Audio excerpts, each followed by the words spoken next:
Rasulillah wa ala alihi wa sahbihi wa man tabi'a sunnatahu wa jama'ata min yawmina hadha ila yawmin afdal wa ba'du. Qala ta'ala fil Qur'anil 'azim, a'udzu billahi minasyaitonir rajim. Bismillahirrahmanirrahim. Syahrul Ramadan alladzi unzila fihi al-Qur'anu hudan lin-nasi wa bayyinatin minal huda wal furqan. Tulis sareng ajunan sadraja patamangke dalam forum atau kegiatan yang insyaallah mubarakah ini. Moga-moga pada kegiatan nuzulul Quran pada malam hari ini semakin menambah kecintaan kita kepada Allah Subhanahu wa taala, kepada Kanjeng Nabi Muhammad sallallahu alaihi wasallam dan kepada Al-Qur'an. Salawat ma'assalam semoga tetap tercurah limpahkan ke junjungan kita Nabi besar Muhammad sallallahu alaihi wasallam beserta keluarga, sahabat dan pengikutnya yang terpamit kepada sunnahnya ila yaumil qiyamah.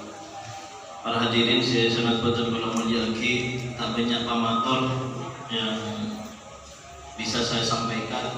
Saya pertama malam mangkeng Kak Dito pas 17 Ramadan, walaupun masuk ke 18 Ramadan, mengingatkan kepada kita bahwa tidak hanya turunnya Al-Quran pada malam 17 Ramadan ini, tapi juga 17 Ramadan ini ada sebuah peperangan besar di mana pada saat itu umat manusia, umat Islam pada saat itu juga dalam keadaan berpuasa, tapi perang Badar.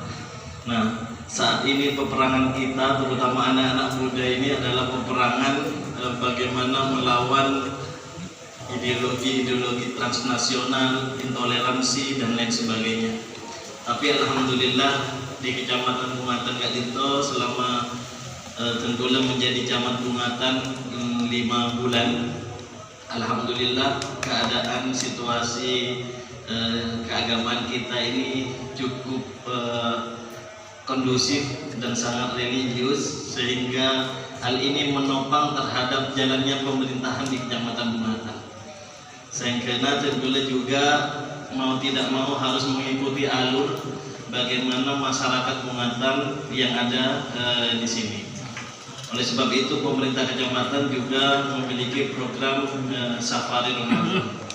Insya Allah kita akan mengunjungi 7 desa kepada masjid-masjid yang ada di pusat-pusat desa. Insya Allah mulai Senin besok kita akan Safari Ramadan beserta sahabat para pengurus perwakilan dari MWCNU, DMI, MUI dan sahabat-sahabat Ansor. Ini dalam rangka kita pemerintah kecamatan juga ingin mendekatkan kepada masyarakat, karena tanpa dukungan panjenengan saja saya hadir malam Kak Dito, otomatis pemerintah kecamatan juga tidak bisa berjalan dengan baik. Karena umarok dan ulama ini kalau bersinergi, berjalan bersama, ini akan menjadi sebuah kesinambungan dalam setiap kegiatan di pemerintahan maupun kegiatan-kegiatan keagamaan sebagai masyarakat. Nomor 2, kita juga pemerintah kecamatan berusaha terus ingin bagaimana ke depan apa yang menjadi cita-cita terwujudnya kantor MWCNU ini bisa terrealisasi.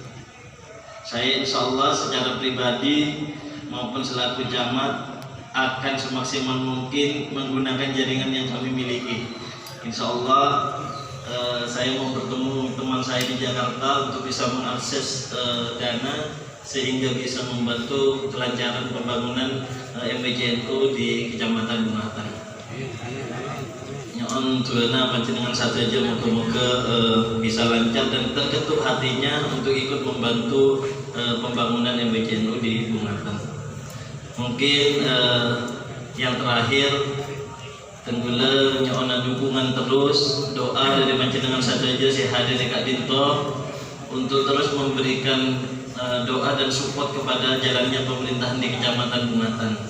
Karena doa Kak Dito juga menjadi senjata yang paling ampuh agar jalannya pemerintahan di kecamatan selama Tengkulem memimpin sebagai camat Bungatan ini berjalan lancar, tidak ada permasalahan sedikit pun, dan kalaupun ada permasalahan bisa diselesaikan. Karena masalah itu pasti ada, tapi terkadang bagaimana masalah ini bisa diselesaikan dengan baik berkat dukungan dari panjenengan saja saya hadir malam Kak Dito. Karena tanpa dukungan masyarakat, tanpa dukungan dari tokoh-tokoh agama, kita ini tidak bisa berbuat apa-apa dan bukan siapa-siapa. Saya selalu mengatakan seperti ini, kehadiran kami sebagai camat di Kecamatan Bungatan ini amanah yang cukup berat. Amanah yang cukup berat. Walaupun saya tidak tahu sampai kapan akan menjabat camat Bungatan, tapi bagi kami yang terpenting itu bukan lama atau pendeknya, tapi adalah kemanfaatan kami. Jadi percuma misalnya abid di camat tapi tak bermanfaat, kan lebih baik saya kecil tapi bermanfaat, lebih abid bermanfaat lebih saya. Nah, itu harapan kami ke depan. Kami ingin terus nyambung silaturahim, walaupun kami tidak tahu jabatan kami itu sampai kapan, karena yang tahu jabatan kami berakhir hanya Allah dan Pak Bupati. Jadi ketika desa bapak-bapak sekalian, dan alhamdulillah ini MBC Bungatan sudah bisa melaksanakan kegiatan seperti malam ini dan sangat guyup, sangat kompak. Walaupun dilaksanakan di luar karena nyaman rokok ya Bun. Anu kadito kiai banyak saya waktu pengajian ya pun merengaki ayat kadisa anu bekatondo warkau ma'arrokiin, rukuklah bersama-sama orang yang rukuk, karena bekatondo rokoklah bersama orang yang rokok. Jadi tak saya minta rokok itu.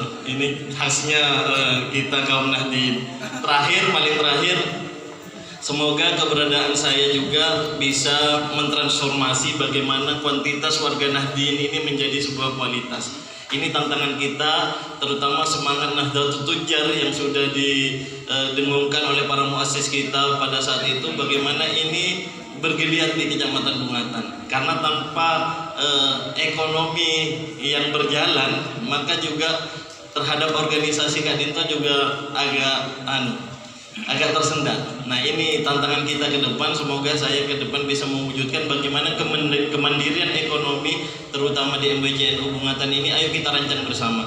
Kira-kira apa yang bisa kami support dari pemerintah kecamatan dengan segala keterbatasan dan kelebihan sumber daya manusia dan sumber daya yang kita miliki. Nah, ini ayo kita bahas bersama ke depan. Bagaimana MBCNU ini punya usaha-usaha ekonomi yang itu bisa menghidupi organisasi.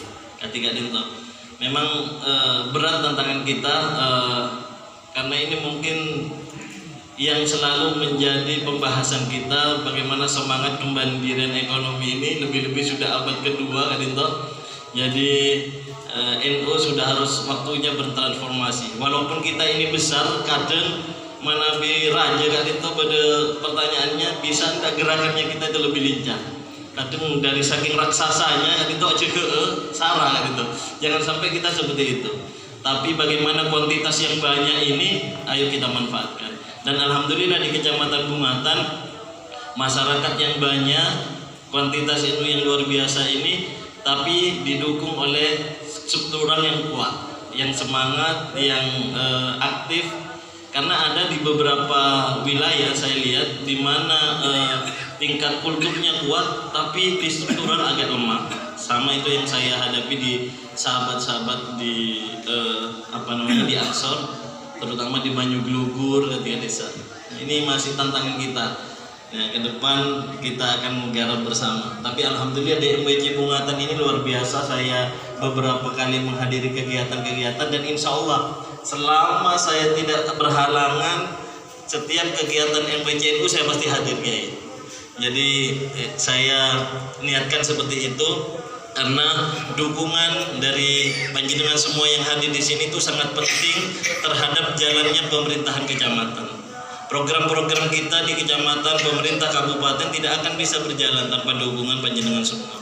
Mungkin itu saja yang bisa saya sampaikan.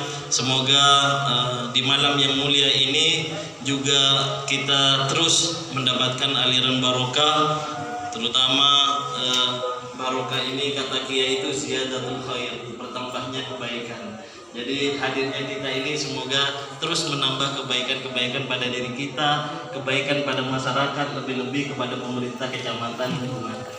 Itu saja yang bisa saya sampaikan, kurang lebihnya mohon maaf. Wallahu yuwaffiquna fi ma yuhibbu wa yarda. Wassalamualaikum warahmatullahi wabarakatuh. Lupa namanya Waraqah bin Naufal itu ternyata Gus Dur itu mengungkapkan itu di dalam sebuah biografinya itu ya. Jadi toleransi antar umat beragama itu sejak awal Islam itu diturunkan oleh Allah Subhanahu wa taala sudah ada. Ternyata yang menjelaskan itu Waraqah bin Naufal yang notabene itu adalah non muslim, menjelaskan bahwasanya yang turun kepada suamimu itu adalah An-Namus, yaitu Ar-Ruhul Amin, malaikat Jibril yang Allah mengutus kepada para nabi dan para rasul sebelum suami. Jadi ini sebetulnya yang memberi penjelasan itu ya umat Kristiani, seorang pendeta yang sangat ulung dengan penuh kejujuran bahwasanya suamimu akan menjadi nabi dan rasul. Mengapa akhir-akhir ini sejarah itu terlupakan? Sebelum itu Rasulullah itu ya umur 25 tahun itu berbisnis ya. Ternyata ya ini persoalan ekonominya itu persoalan ekonomi.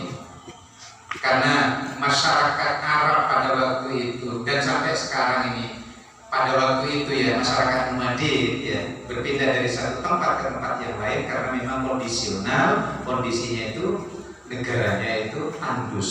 Beliau itu berlayar ketika umur 25 tahun, ternyata yang menyuruh pulang ketika itu dibawa oleh ya pamannya kalau tidak keliru itu ya, karena di belakang di belikatnya Rasulullah itu stempel nubuwah itu yang memberitahukan siapa itu adalah pendeta Baghdad juga non muslim.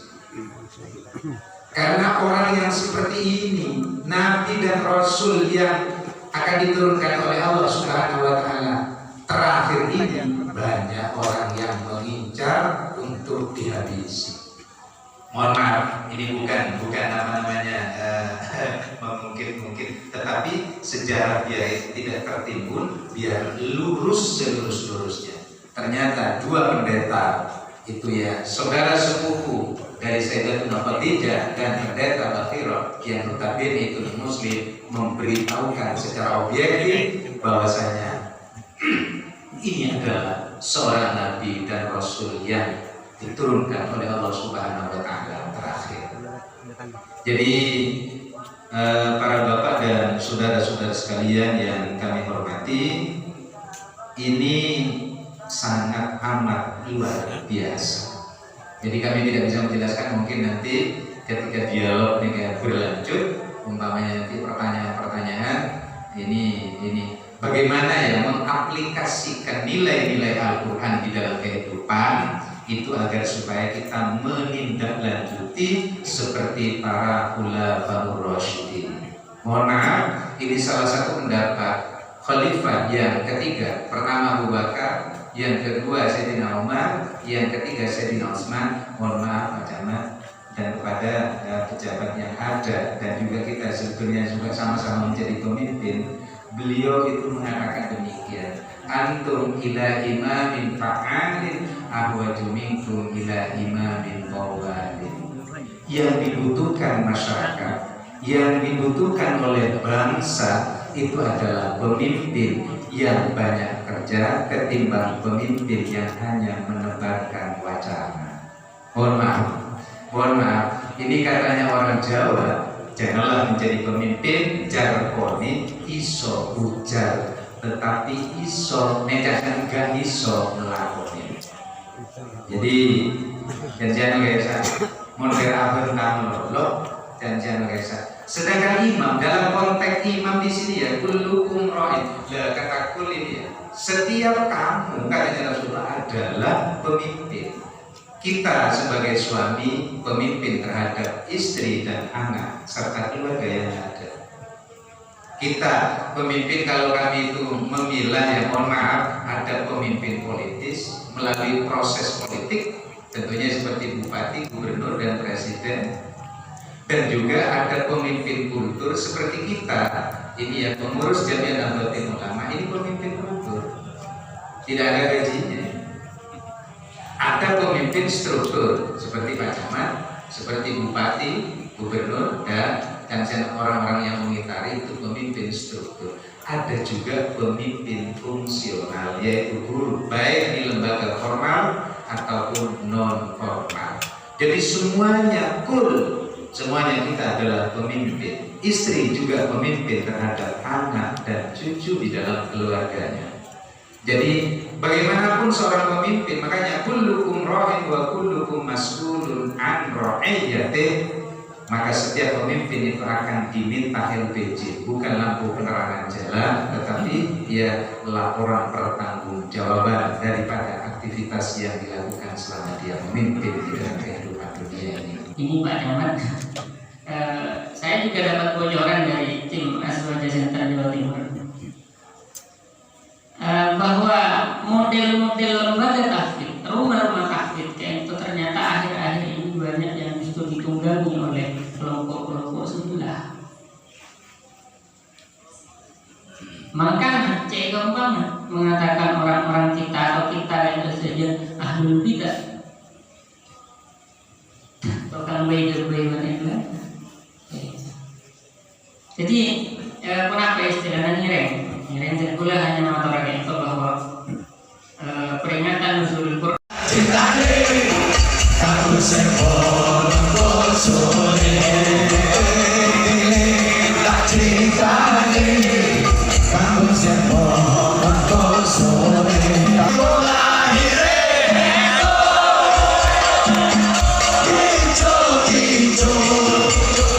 Hijau